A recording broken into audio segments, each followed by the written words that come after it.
একটি সবুজ গ্রামের এক কোণে একটা ছোট্ট কুঁড়ে ঘরে বাস করত এক কৃষক, নাম হরিলাল। খুবই দরিদ্র, কিন্তু চরিত্রে অতি সৎ। দিনের আলো ফোটার আগেই সে লাঙ্গল কাঁধে নিয়ে চলে যেতে খেতে। এ বছর অবশ্য কষ্টটা একটু বেশি, কারণ বৃষ্টি হয়নি এক ফোঁটাও।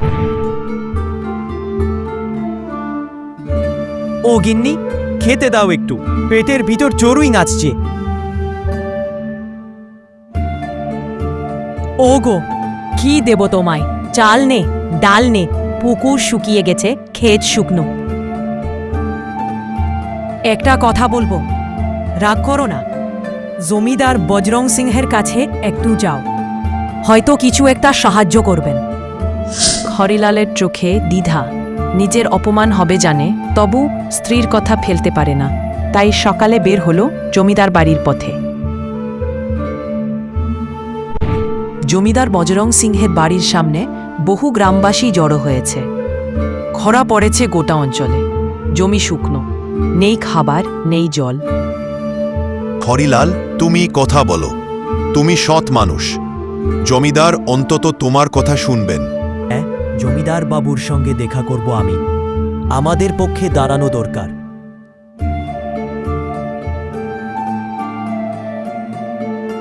আমি একটু ভেতরে যাব, জমিদার বাবুর সঙ্গে দেখা করবার আছে। আচ্ছা যাও, কিন্তু তাড়াতাড়ি চলে এসো। হরিলাল ভেতরে যায় কয়েকজনের সঙ্গে। কি হরিলাল, খরা লাগলো, আমার কি দোষ বলো? বাবু, পেটে ভাত নেই, খেতে জল নেই, একটু সাহায্য দিলে ভালো হয়। কাজ করতে পারো না, শুধু সাহায্য চাই। গরিবদের মুখ আমি দেখতে চাই না।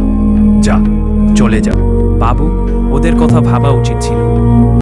চুপ গিরিধারী, তুমি বেশি বলছো আজকাল।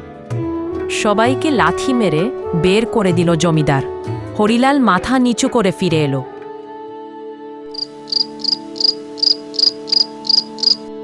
তুমি কিছু খেতে পেরেছো? না গিন্নি, কিন্তু আমার এতটুকু দুঃখ নেই। সৎ থাকলে যে নিজের মন শান্ত থাকে। এই বজরং বাবুর লোভ শেষ হবে না। একটা নলকূপ বসানো যদি এত গ্রামের পাশে। তবে বসান না, আপনি তো নায়েব। এদের দুঃখ আমি দেখতে পারি না, কিছু করতে হবে। এই দুর্ভিক্ষে আমি আর পারছি না। পুজো দিলেই হয়তো বৃষ্টি হবে। আসুন সবাই মিলে প্রার্থনা করি। সকলেই হাত জোড়ো করে ঈশ্বরের কাছে প্রার্থনা করতে থাকে। মেঘ ডাকে, কিন্তু বৃষ্টি হয় না। বেশ কিছুদিন পর একদিন রাতে হরিলাল তার বাড়ির সামনে বসেছিল। হঠাৎ তার সামনে একজন পথিক এসে দাঁড়ালো। হরিলাল বিস্ময়ের সাথে জিজ্ঞাসা করল, কে আপনি এত রাতে? আমি পথিক। একটু জায়গা মিলবে কি রাত কাটানোর? আমাদের নিচেদেরই কিছু নেই, তবে আপনি আসুন। হরিলালের বাড়ি ভাত নেই, তবুও পথিকের জন্য কুসুম জল আর শুকনো মুড়ি বের করে দিল। হা, তোমার মতো মানুষ বিরল। কেউ এত দিনও হয় অন্যের মুখে হাসি ফোটাতে পারে। আমরা সৎ থাকি, দান করতে না পারি, কিন্তু অপমানও করি না কাউকে। রাতে হরিলাল ও তার স্ত্রী ঘুমায়, কিন্তু পথিক চুপি চুপি ঘর থেকে বেরিয়ে যায়। আগুন, আমার ধন সম্পদ সজ্জাচ্ছে। রাতভর বজরং সিংহ ঘুমোতে পারল না। স্বপ্নে পথিক এসে তার ধনসম্পদ পুড়িয়ে দিচ্ছে। গিরিধারী সেই কৃষক, মনে হয় ওদের ওপর কিছু অভিশাপ আছে। হয়তো ভগবানের ইচ্ছে, কিছু সাহায্য করলে তো আপনার ক্ষতি হতো না। চুপ করো, আমি দান খয়রাত করতে আসিনি।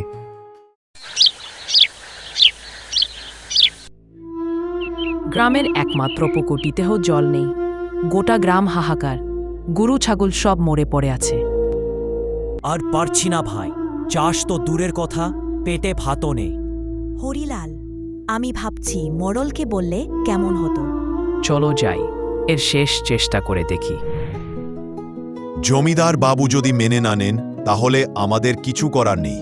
তবে একবার আমি নিজে কথা বলবো। আমরা শুধু একটু জল চাই, একটু চাল চাই। ওনাদের গুদামে তা মজুত আছে। বুঝেছি হরিলাল, আমি ওনাদের বলবো। সকলে দুঃখী মনে বাড়ি যেতে লাগলো। তারা জানে না তাদের এই দুর্দশা থেকে আদেও কোনো পথ মিলবে কিনা। এই খরা আমার জন্য আশীর্বাদ। সবাই আমার কাছে চাইবে, আর আমি তার জমি লিখে নেব। আপনি যদি একটু গরিব কৃষকদের দিতেন, বাচ্চা মেয়েরা না খেয়ে মরছে। গিরিধারী, তুমি আজকাল খুব মানুষের পক্ষ নিচ্ছ। না, আমি শুধু সত্যি কথা বলছি।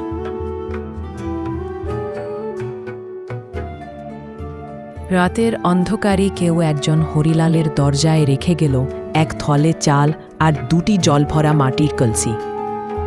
এই চাল, এই জল, এসবকে দিয়ে গেল। হয়তো ভগবান পথিক হয়ে এসেছিল আমাদের সাহায্য করবার জন্য। সেই রাতে হরিলাল ও তার স্ত্রী তাদের অজান্তেই কেঁদে ফেলল। এ চাল, এই জল, এসব কিছু আমার নয়। এ ভগবানের দান। ভগবানের দান কারোর একার নয়। এসব কিছু আমাদের সকলের। তুমি সত্যিকারের মানুষ হরিলাল, তাই ভগবান তোমাকে এই সব কিছু দিয়েছে। চালের থলে খালিও হয় না, জলের কলসিতে জল কমেও না, যেন এক অলৌকিকতা। আমার সোনা, আমার গুদাম, সব কোথায়?